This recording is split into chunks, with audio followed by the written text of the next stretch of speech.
ପରେ ଚତୁଃସନକ ବରାହ ନାରଦ ପୁଣି ନରନାରାୟଣ କପିଳ ଦତ୍ତାତ୍ରେୟ ଯଜ୍ଞ ରେଷଭ ପୃଥୁ ମତ୍ସ୍ୟ ଯାହାଙ୍କୁ ଦଶମ ଅବତାରରେ ଜୟଦେବ ଆଣିଛନ୍ତି। କବି ଜୟଦେବ ଦଶ ଅବତାରର କଥାରେ ପ୍ରଥମେ ଆଣିଛନ୍ତି ମତ୍ସ୍ୟ ଅବତାରର ବର୍ଣ୍ଣନା। ତାପରେ କଚ୍ଛପ ଧନ୍ୱନ୍ତରୀ ମୋହିନୀ ନରସିଂହ ବାମନ, ତାପରେ ପରଶୁରାମ ବ୍ୟାସ ରାମ ବଳରାମ, ସପ୍ତଦଶ ଅବତାରର କଥା ଯିଏ ଆସନ୍ତି। ତାପରେ କୃଷ୍ଣ ପରଶୁରାମ ରାମ ବଳରାମ 19 ଅବତାରରେ, କୃଷ୍ଣ 20 ଅବତାରରେ, ତାପରେ ବୁଦ୍ଧ କଳ୍କି 21-22, ସୁତପା ପ୍ରେସ୍ନିଗର୍ଭଙ୍କ କଥା ଅଂଶାଂଶ ଅବତାର 2 ଅବତାରକୁ ମିଶାଇକି ବା ସେଥିରେ ହୟଗ୍ରୀବ ଅବତାରଙ୍କର କଥା ଆସେ ମିଶାଇକି 24 ଅବତାରର ବର୍ଣ୍ଣନା କରାଯାଇଛି।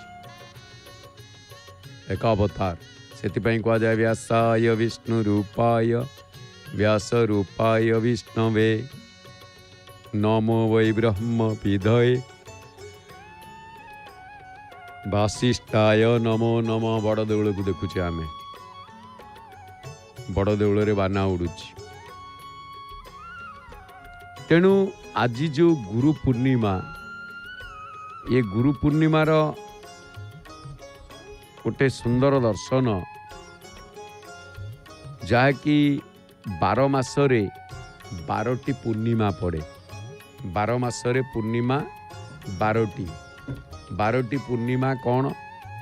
ଯଦି ଆପଣ ଦେଖିବେ ଶ୍ରାବଣ ପୂର୍ଣ୍ଣିମା, ୟା ପରେ ଗହ୍ମା ପୂର୍ଣ୍ଣିମା, ବଳଭଦ୍ରଙ୍କ ଜନ୍ମ। ବଢ଼ିଆ କଥା ଇଏ। ଶ୍ରାବଣ ପୂର୍ଣ୍ଣିମା ବଳଭଦ୍ରଙ୍କ ଜନ୍ମ। ଆଗ ମାସ ନ୍ୟାୟରେ ତ ସେମିତି ଦେଖିଲେ ମାର୍ଗଶିର ମାସାନାଂ ମାର୍ଗଶୀର୍ଷମ୍, ମହାପ୍ରଭୁ ନିଜେ ମାର୍ଗଶିର, ମାସଙ୍କ ମଧ୍ୟରେ ମୁଁ ମାର୍ଗଶିର।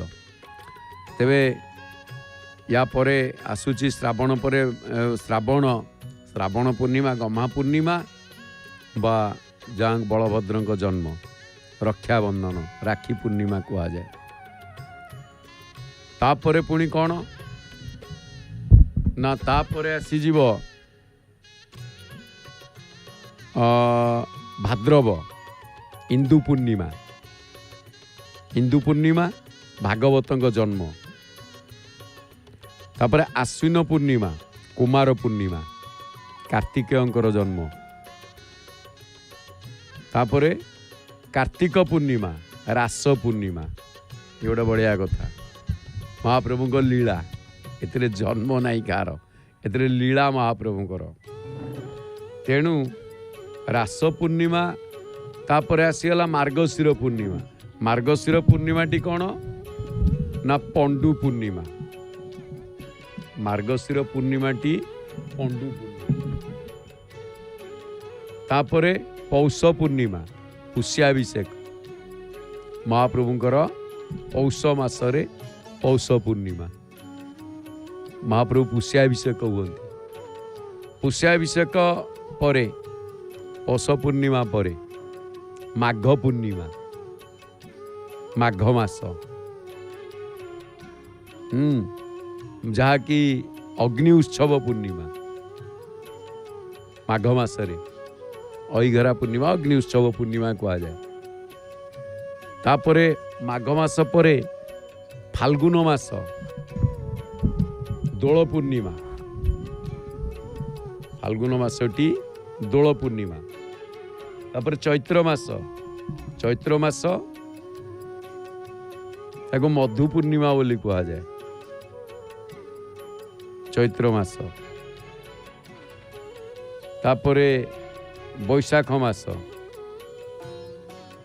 ମାସ ଚନ୍ଦନ ପୂର୍ଣ୍ଣିମା।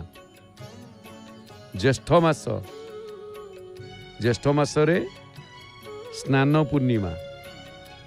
ଆଷାଢ଼ ମାସ, ଇଏ ସମସ୍ତଙ୍କର ପୂର୍ଣ୍ଣିମା ଗୋଟିଏ ଗୋଟିଏ ନାମ ବହନ କଲାବେଳେ, ମହାପ୍ରଭୁଙ୍କର ନାମର ମହତ୍ଵ ରଖିଲା ବେଳେ ଆଷାଢ଼ ପୂର୍ଣ୍ଣିମା जदिओ शयन पूर्णिमा कह जाए जगन्नाथ दर्शन में महाप्रभु विश्राम करती किंतु यह गुरु नाम उत्सर्गीकृत यह गुरु पूर्णिमा आमर भारत वर्ष भारत में 2 थर गुरु पूर्णिमा पालन करा जाए। गुरु पूर्णिमा ने गुरु दिवस 2 थर गुरु दिवस पालन करा जाए। बेश श्रृंगार होउचंदी महाप्रभु बड़ देउल आम देखुचे सीधा प्रसारण रे भक्त माने आसुचंती आम देखुचे। गोटे आषाढ़ पूर्णिमा जहाँ गुरु दिवस गुरु पूर्णिमा रूप में पालन करा जाए। आउ गोटे सेप्टेम्बर 5 तारीख हिसाब से सर्वापल्ली राधाकृष्णन जयंती सेप्टेम्बर 5 रे पालन करा जाए गुरु दिवस। किंतु आमर वैदिक मतरे प्राक्तन प्रथम जहाँ व्यास पूर्णिमा से कवि सम्राट उपेन्द्र भंज भल कथा लिखि वाल्मीकि व्यास कवि जही रे महाकाव्य के रचना करे तेणु वाल्मीकि व्यास कथा महानाटक बातसूत्रे हेले रचिता जे बिहिले काव्य जे कालिदासे चंपू रचना भोजन से कृपा सीधाए गीते प्रकाशे छाड़िली चिंता जे एमानकर सब रामायण देखिक मु चिंता छाड़देली कौन लिखी महान महान गुरु लिखिंट। तेणु आजिर जो गुरु पूर्णिमा दिनटी एक जहाँकि भारतीय बा जातीय स्तर रे वैदिक स्तर रे बहु मान्यता रखे। तेणु प्रत्येकटीर किछि ना किछि महात्म्य रही 12 मासरे 12टी पूर्णिमा किछि ना किछि महात्म्य रही। आ ज्योतिष शास्त्र रे पूर्णिमा को बिष्टि बेला भाव अभिहित करा जाए किंतु वास्तव रे एगुड़िक अत्यंत पवित्र एवं महत भाव रे परिपूर्ण।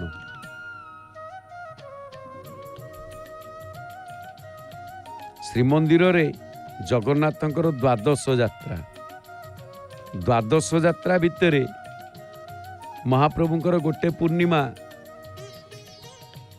आद्य यात्रा जन्म यात्रा कह जाए जहाँ स्नान पूर्णिमा जहाँ गला गत मासरे तापरे पौष पूर्णिमा रे पुष्याभिषेक यात्रा महाप्रभुंकर मुख्य ये पूर्णिमा पुणी दोल यात्रा कौथिरे ना फाल्गुन मासरे अर्थात 3टी यात्रा महाप्रभु ये पूर्णिमा रे पालन करते।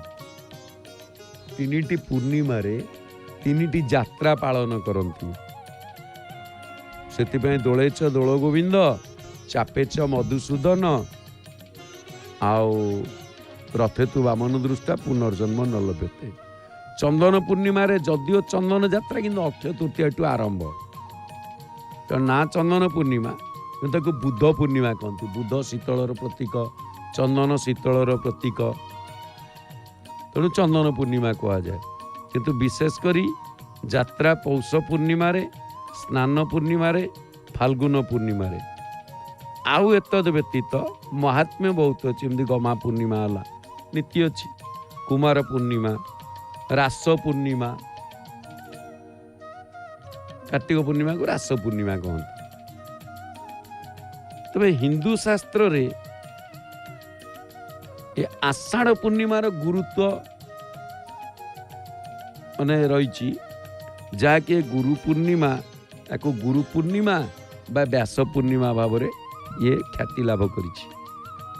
कारण कौन ना व्यासदेव होउचंती गुरु श्रेष्ठ संसार गढ़िबारे गुरु वैदिक रचना करिबारे गुरु पुस्तक रचना करिबारे गुरु।